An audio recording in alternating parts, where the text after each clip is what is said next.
ladies and gentlemen, boys and girls, children all ages. Of course, I'm favorite. I am your favorite random man, future king of YouTube. Chance was in the building today. Jesus. Today, how y'all doing today? Jesus, I can't get the words I want to say. Anywho, what's up, guys? So, reason I'm as the title says, I want to talk about the Resident Evil movies with Zach Cregger. Now, let's be honest, y'all.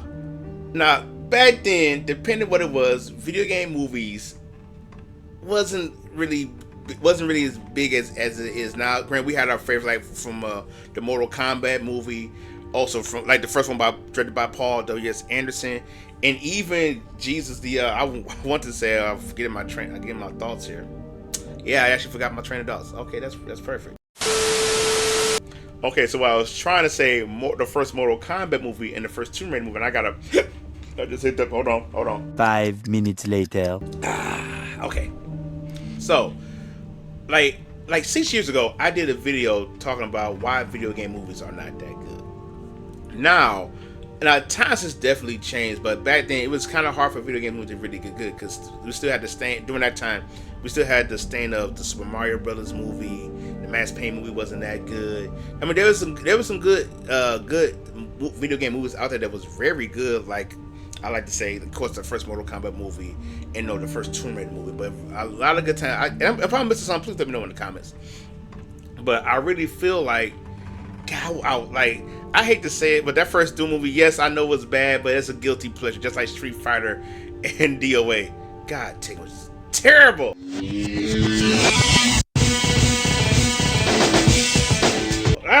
Anyways, let me stay on point here.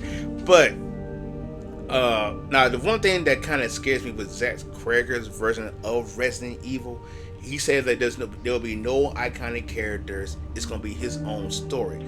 And yes, I say it again, it does bring up a red flag with me. But I hear y'all, and I hear what y'all about to say. But Random Man, look what Paul W.S. Anderson did for not just Mortal Kombat, for Resident Evil. Now, I'm gonna play this clip right quick from that same video I did 6 years ago.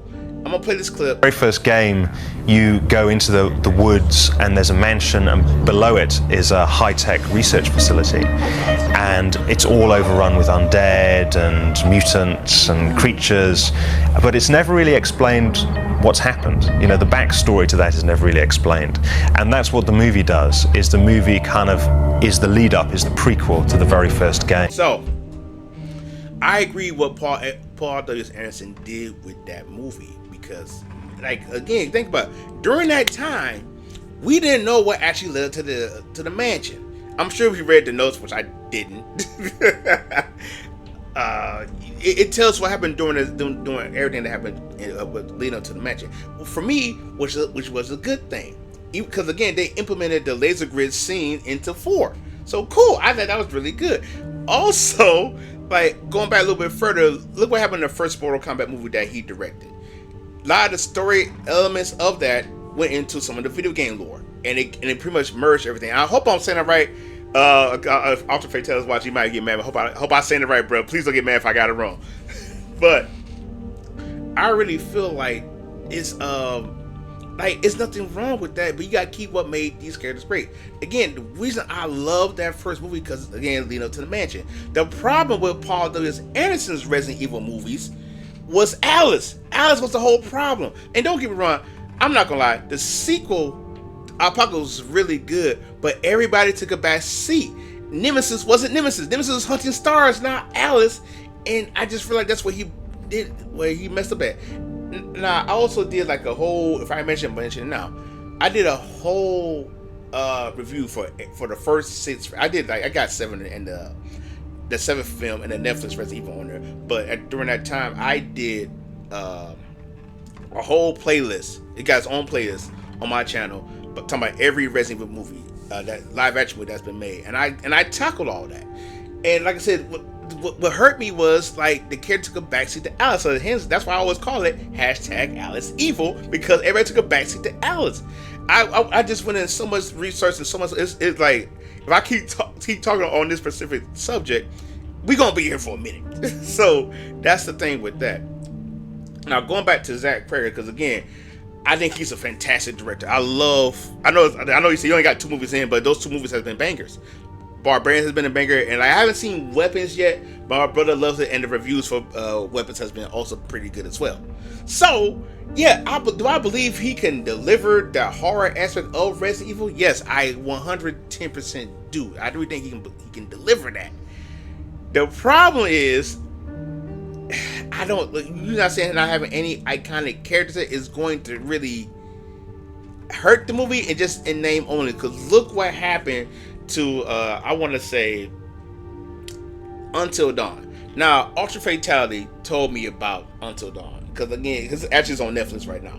So when he told me you just Until Dawn and name, like the story premise wise, it was pretty good to him, but other than that, it was name only, which is what I fear, because a lot of these adaptations, from video games to comic books or whatever, it just being name only, and you keep out what made you pretty much you taking a soul what made these IPs as great as it is. It's more than just about the name; it's about the characters, the story. So maybe Zach Cregger is not adding any iconic characters, and maybe because he saw what happened in the Resident Evil movies, like Welcome Back to Raccoon City. Raccoon Cities. Excuse me. But I would give that movie some credit because it was definitely a love letter to the fans. The problem was you trying to put 2 movies, technically 3 games into one movie, and I believe that's where it messed up at, and it left a lot of plot holes with different characters. Nothing was really fleshed out. Like at one point, now again, and I said this to anybody, I didn't care that Chris and Jill was riffing, but tell me why they're riffing. Why Jill has a thing for Wesker, or you're saying that Chris is okay with Umbrella, but Chris and Claire is riffing because of what happened with Umbrella. Chris can't stand Umbrella. Even with Lisa Trevor, yes, granted her story was very sad, but for her to have an emotional attachment with Claire, no, and plus they never met before, and the things with Leon, like it was so much with that I really didn't like about it. Granted, I will give it its due because it tried what it really to do. It really tried to give us a Resident Evil. It just should have took the time, just give us one movie from a video game from that video game series, then build off that. That's what I think what could have worked for Welcome to Raccoon City, but it didn't go. Sadly, it didn't go that route. So, by me saying this with Zach Cregger, this one also I feel like he's going to do. Maybe, just maybe, he's going to give us like an Outbreak story. That's what I feel like he may be doing with this. And I feel like with Outbreak, he may be just putting his own characters in. Maybe. We'll see, because even though now I know with Outbreak being more with Grace's mother, who was a reporter in the Outbreak games. Yeah, maybe Zach Cregger could be just pulling a rug from under us.